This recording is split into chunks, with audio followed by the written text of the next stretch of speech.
నమస్కారం J7 news కి స్వాగతం.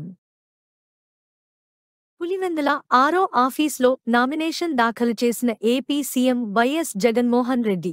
భయమెరుగని ఆ పేరుకు హడలు అసలంచబోడు ఎవడికి మెడలు ఆయనెదురుగా కొడుతున్నారు తొడలు వేసుకుంటారు రా తప్పక చెడలు పేదోడి కంచౌల 4 మెతుకుల కోసం ప్రజా సంకల్ప యాత్ర చేసి గెలిసిన యుద్ధం సీమ పౌరుషం పక్కన పెట్టెండుర పేదల కోసం జెండలు జత కట్టడమే మీ ఎజెండా జనగుండల గుడి కట్టడమే జగను ఎజెండా బలిరా బలిరా బలిరా